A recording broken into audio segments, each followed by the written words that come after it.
here goes nothing. Hey y'all, welcome. My name is Adam Meringolo. This is Dr. Stephen Hartman. He's going to be my, we'll say my demo student for today.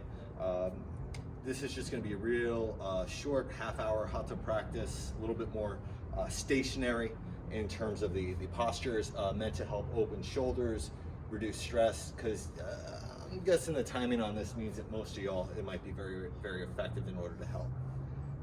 So I'm going to actually have Stephen get started sitting. I'm going to have him sit on a block, and I'm going to have him actually place his knees, come to sitting on his knees. So we're going to start in a variation of a posture known as asana. And you said it was your right shoulder that's giving you guff, right? So I'm going to have you take your heels over to the left. So both of them. So both heels to the left side of the block. Yeah. So, and that's it. This one takes a little while to set up. But you'll notice, you know, he's sitting on a block. If you have stackable blankets, you'll notice that his sitting bones are really well grounded. The block is actually only under his right sitting bone. Right? That left sitting bone can descend, and he's just going to take his strap and make a loop on it.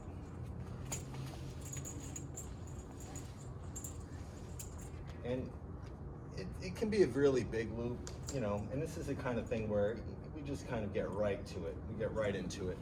And so he's got a nice big loop here. What I'm going to have him do, I'm actually going to set him up so he's going to take his right hand behind his back, right? And I'm going to take the strap around both knees,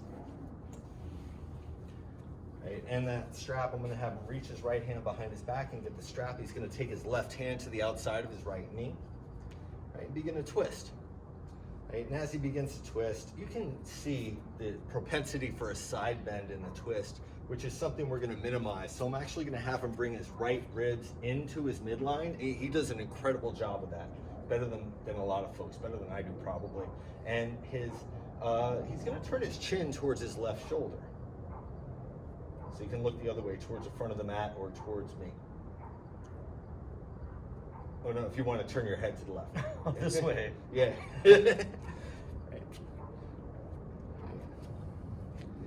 And then let your chin drop a little bit.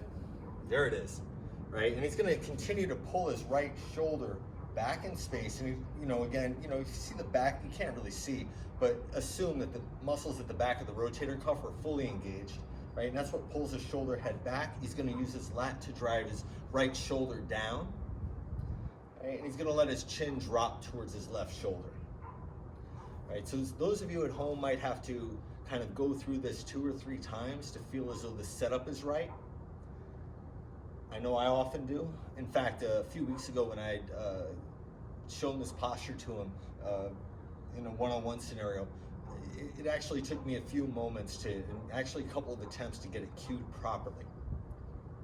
And then he's just from time to time going to work on turning his right ribs back, letting his chin drop towards his left shoulder. Right, so he's in a twist, and from time to time he'll press his left sitting bone down. Excellent. And then keep from side bending to the right side. And Stephen, how does this feel on your neck? It's good. It's good. Does it provide a little bit of release through the? It's a big stretch on the right side, and it's tensed up a little on the left side, but there's a big stretch through here. Okay, and so that's it. It's mainly for the upper trapezius muscle, some of the other stuff on the right side. Drop your left shoulder a little bit. Aha. Oh, that helped. Right, and so that's it. We have to be aware when we go to stretch or release through one area of the body that we don't just accumulate tension in another area of the body. Right, and that's the kind of thing, especially with this opening of the shoulders, the collarbones.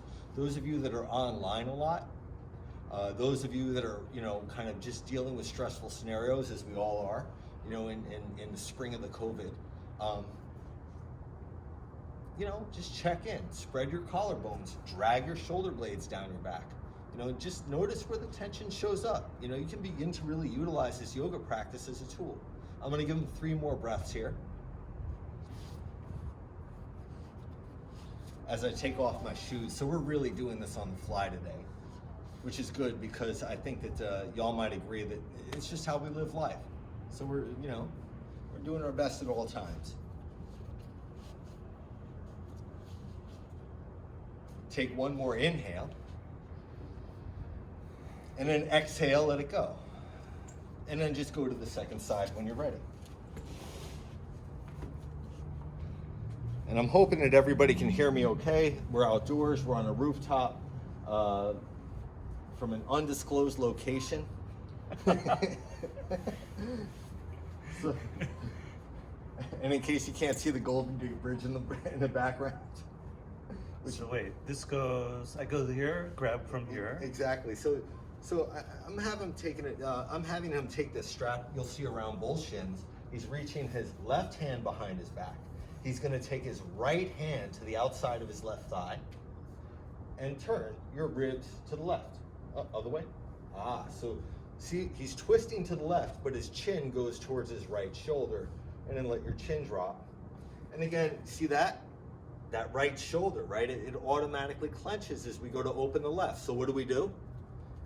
We make sure to open that right shoulder as well. And from time to time, and I'm not physically touching him, because I don't want people to freak out over, various concerns at this moment in time, but his left shoulder head moves way back in space. His left shoulder blade drives down his back.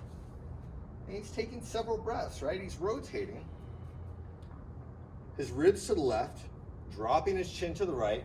And I think that there's some other stuff, the sternocleidomastoid muscles, definitely the upper trap, maybe, what is it called? Loritus scapularis, right? A whole bunch of stuff on that left side, that upper left shoulder gets to release a little bit. And you might not see it from this angle, but he's kind of leaning back on his sitting bones a little bit.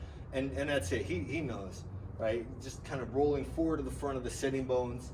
But you'll notice, and you can see it, I think, really well in his body, what he's doing is twisting.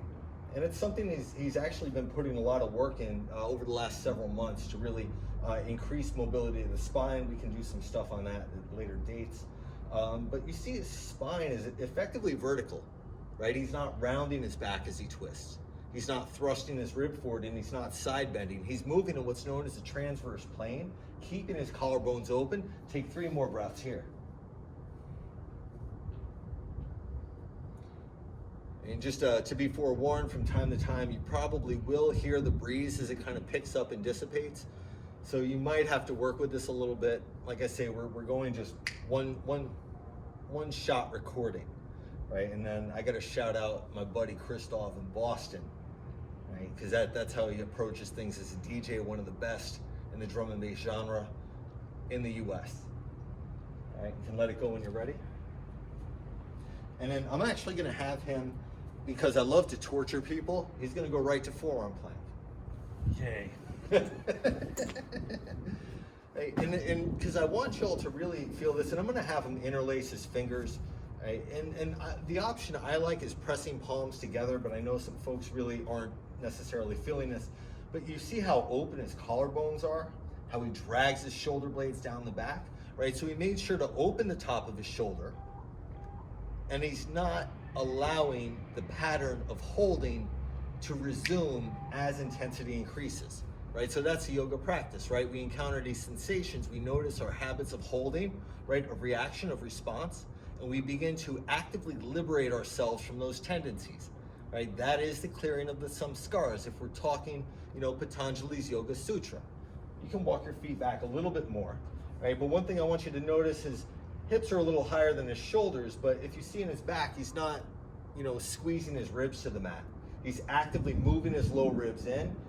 His legs are working like nobody's freaking business, right? He's pressing his heels back. He's sucking his thighs into his hip sockets, and you can feel it from here. His low ribs are lifting in.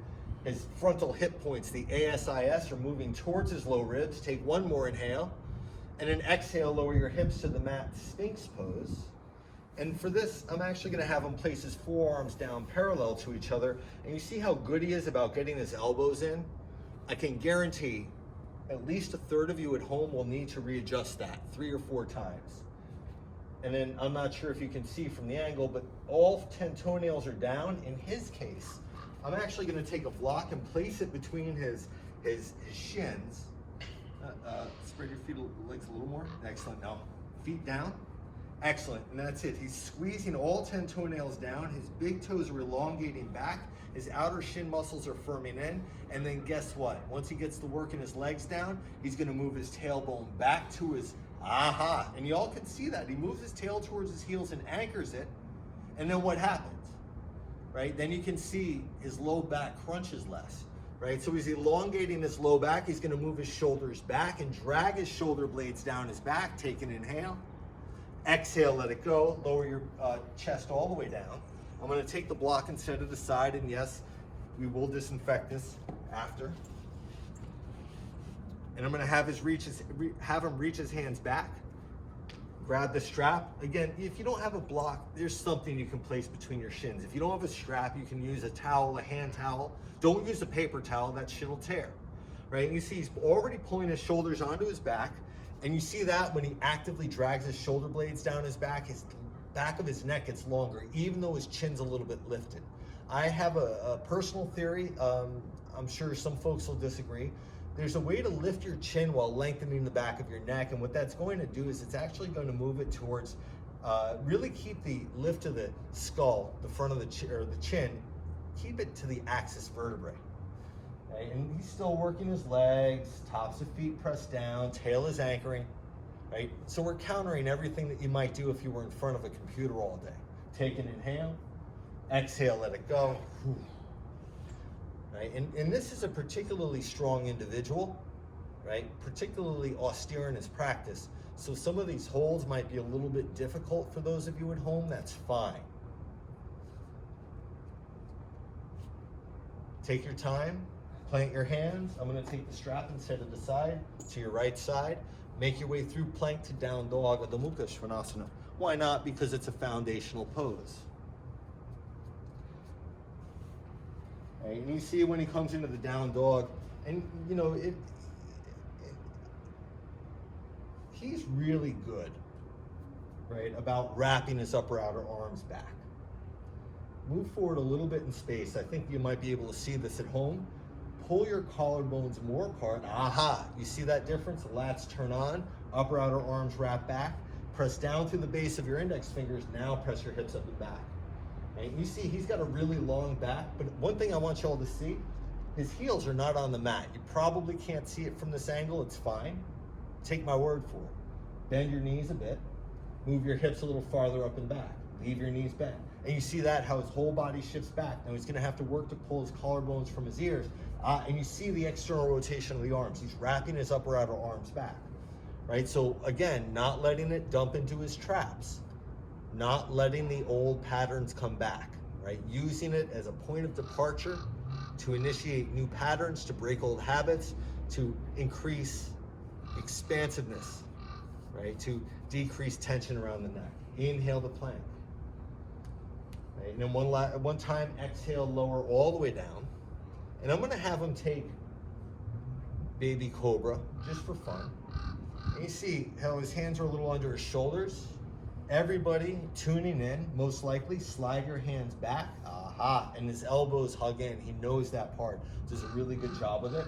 And then what happens with the feet? Can you elongate your toes and stretch the tops of your feet a little bit more? Excellent. And then you see his ankle, that left ankle sickles just a little bit, so he's gonna hug it in. And then lengthen the big toe back. There's a muscle called peroneus longus right about here that he's turning on. Lower all the way down as you exhale. Belly pulls to spine. Toes tuck. On an exhale, press to plank or hands and knees. Make your way to down dog. Adho Mukha Svanasana. And just a few breaths here. And we're already about 14 minutes into the 30 that we're doing. Right? So what we're doing is we're working in a very efficient way to allow him to open the front of his body, to strengthen his core, right? In general, just find that you know, he's a little more kind of vibrant, you know, for the rest of the day. Yay! In his case, he could straighten his right arm a little bit more. Inhale is going to carry your right leg to the ceiling. Right? As you exhale, step your right foot to the inside of your right hand. Right? What I'm going to have him do is bring his back knee down, untuck his back toes, and I'm going to have him start by placing his hands on blocks. Right? And then his hands are gonna come a little closer in his center. He's gonna begin to bend into his front knee more. And if you can't see that his upper back is rounding, aha, you see that? He begins to open it. Now the idea is that as the upper back unrounds, his heart lifts. And you see he's doing this really well, and without me even saying it, his left thigh is rolling in, his tailbone is anchoring. Right? He's gonna continue to lift the front of his heart, and can you feel that in your left hip flexor? Mm-hmm. Right, so that's one variation. Those of you, and he's a fellow cyclist as well. So, you know, we have tighter psoas muscles, and this for me is incredibly effective. It gets into the iliacus as well. It feels like to some degree. I'm gonna have him take 3 more breaths, but before that, what I'm seeing him do, he's gonna pull his shoulders out of his ears a little more. You see that his chest gets more prominent. He's pressing his hands into the blocks. He's not slacking here. Squeeze your right heel down, and this is for y'all at home, he's already doing it. Squeeze the top of your left foot down. Lift your arms to the ceiling. And this is gonna be a different stretch, right? Here's the deal, right? As you go to lift your arms, and you can see it, one, that right arm, in his case, he's overcoming habits that have developed from a shoulder injury, right? You can kind of tell the difference between left and right side. Take your arms forward, turn your palms up. I'm gonna have him take his arms wider. Excellent. You see how everything gets a little more open across the front of the chest? He's gonna begin to lift his arms towards his ears, right? And as he does this, notice how his head comes forward. He's gonna move the sides of his neck back. And he already knows a part. Roll your triceps forward. Roll those elbow tips forward. Sink a little lower. Lift your heart a little bit higher. Inhale. Exhale, hands all the way down. Right? And then thank goodness, right? There's always a sigh of relief that comes from that. Other side. And that's it. He already knows. And the thing is, if you want to step back and move through the cobra, the up dog, before going to the second side, you're welcome to it. If you want to go straight to the second side, you know, be my guest. You know, I only do about 4 of those, you know, most days, except when I'm practicing with my teacher, and then it's 400. Step your left foot forward when you're ready. Right knee lowers. And then again, I like the idea of hands pressing. In his case, he goes to blocks. I do most of the time. And you can see, right, as I'm squeezing my hands to the ground, my right hip is dropping below my left. Right? So for many of you at home, you're gonna have to squeeze your left heel down, hug your left hip down, and feel that right hip lift. So you get even from side to side. It's called the coronal plane. Heart lifts a little bit more, maybe a lot more, right? And then can you bend your front knee more? Can you elongate the stance? And this not only is a question for him, but for everybody watching the video. Walk your right foot back more if you can. Aha. Lift your heart more if you can. Aha. Right? And then you'll notice, you can kind of see in him that left knee, it's a little past his left ankle, so we're going to have him walk his left foot forward. His left knee wants to hang out a little bit. I'm actually, in his case, going to have him walk his left foot a little to the left. Shape of the pelvis plays in. His knee points forward, his left hip pulls back, his heart lifts. Shoulders, from time to time, pull them as far from your ears as you can. Your latissimus dorsi muscles, and this area right at the bottom tip of the shoulder blade should get really tired if you're very active in that region, yeah? And you see we're squinting a little bit, the sun's in our eyes, but it's natural lighting, and it's a beautiful day. Arms to the ceiling if you'd like. Right, and you'll see, right, as he goes to reach his arms up, his shoulders lift, so his arms are gonna come forward. They're gonna go a little bit wider. His palms, not just his palms, but really, and you can kind of see my forearm, the wolf turns up, my bicep turns up, and as I do this, and you see it with him, shoulders release from ears, keep that, pull your arms towards your ears, and then just keep breathing, of course. Can you, you know, if you watch his facial expressions, you see he's working very hard. Can you pull the sides of your neck back? Excellent. Can you lift from the backs of your ribs? Take an inhale. Exhale, hands all the way down. Cobra, up dog, cursing under your breath is also part of that vinyasa if you want it to be. Make your way to down dog as you're ready. Right? And then from time to time, check in. You can see, right, those upper outer arms need to wrap back. And it's hard to keep when you move in a down dog. And then just for fun, bend your knees, look past your hands. Aha, he's starting to get that float to handstand. It's coming along. Makes his way to the top of the mat. When he comes into the half lift, Well, you saw it there very briefly. His shoulders well out of his ears. He's just arriving. His right foot is going to stay forward. His left foot comes back in space. So switch feet. Let's go right foot forward first. And it happens, right? So again, like I say, one take recording, right? We want this to be an authentic practice, right? No airs to put on for anybody. Let's see here. We're going to give him a little bit of slack on this today because I normally teach. Actually, you know what? Don't give me slack. Uh-oh. Going out by special request. His back foot comes in for pyramid posture. He's going to take a block to the inside of his right foot. And one thing I want to point out, and this is my conjecture, his hips have a bit of a natural external rotation to them that I don't, so I want his stance to be a little bit wider, but I say east to west on the mat. And that left foot can walk more to left. Excellent. So now what he's doing, you see how incredible he is about getting his hips and his whole freaking torso to the front of the mat? Please start there. Please, for the love of everything good, start there. Take your hands to your hips, right? And he's going to make his chest really prominent. See that? Does a wonderful job. And you'll see talk about the intelligent practitioner. He pulls his low ribs in as his chest lifts. He begins to fold forward. You see this? He's not rounding, he's not dumping. He comes right to about his halfway point. Lift your heart a little more. Excellent. Now, everybody here, everybody tuning in, move your left hip forward. Right? Let the hip swivel. So you're moving your left hip to your right groin. Your left hand comes just to the inside of your right foot. And right arm to the ceiling. Sometimes this posture is taught with square hips. I am not teaching it that way. It's important to leave the left side of your low back long and protect your sacrum. And you'll see he comes into the twist. And remember the beginning of the video, the side bend. He's going to hug his right ribs in. Aha. Right? And then he's got to work to lean his heart back. For most of you, right, I'm going to recommend looking where your heart points. Don't worry about looking to the ceiling. The idea of the external drishti is just to give you focus so you can turn inward. Right? And from time to time, he's going to hug his right ribs in. Brilliant. He's going to turn his left ribs to the ceiling or towards the park and the area he can see. Now, what I want you all to be very aware of is that left heel might lift a little bit. It's fine. Your left hip swivels. You're going to pull your left shoulder down your back. Yes, and you see all that extra space he's got. And he's going to press down through his left hand and turn his right ribs more to the ceiling. Right? And then one last time, right ribs to your midline. Right? So you lose the side bend as you turn. Again, look at the screen, look at me if you're unsure of what I mean. Right ribs hug in as you turn. So it comes from the obliques. Take an inhale, exhale, hands down. Second side, right to it.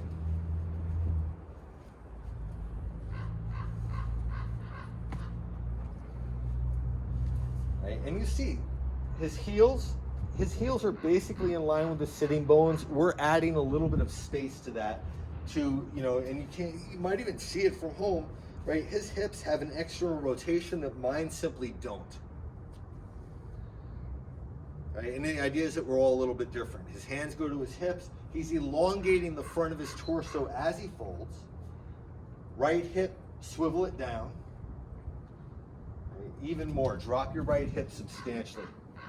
And then begin to twist. Right hand down, left arm up. And you see, the hip swivel for him, here it comes. It came a little more naturally on the first side.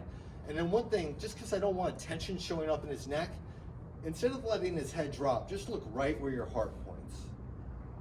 So right about, lift your chin a little bit. There it is. Even more, just slightly. Aha. Right, and the idea is he's actually moving his pubic bone up and back. His left ribs hug in as he turns. So again, this is core work. This is obliques work. Right shoulder way out of your right ear. And in his case, because he did have a little bit of tightness in his right shoulder to start, I'm actually having him exaggerate it, really focus on it. Left hip pulls back a little more. Heart lifts a little bit more. And bear in mind, he didn't get to practice before this. He's coming in cold. Right? But I think, and this is one thing I'm saying for him, but like over the course of the last several months, I've seen that awareness and the accessibility of the twist increase greatly, right? Gradually, but greatly over a period of time. So stay with this. It's a pain in the butt of a pose, but it's totally worth the investment. One more inhale. Exhale, place your hands down, or come up and give a thumbs up, or middle finger to the camera if you want. Right?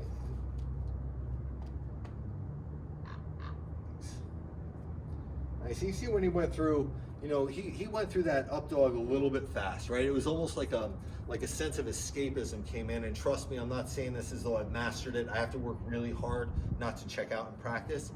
So he's kind of, there it is. So he slowly lowers, his shoulders stay a part of his back. Move your shoulder heads back more. Excellent. Move into up dog. Squeeze down through the tops of the feet, and then exhaling down dog of the Mukha Svanasana.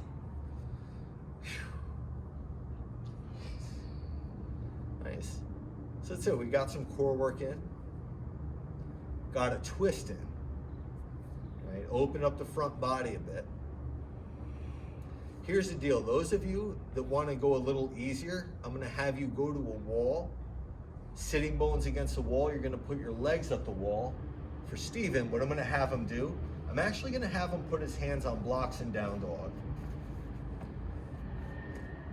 Because what I want him to do, and this is because his back body needs to open a little bit more, and that's coming. Bend your knees, look past your hands. Jump through to a seat, come to lying on your back.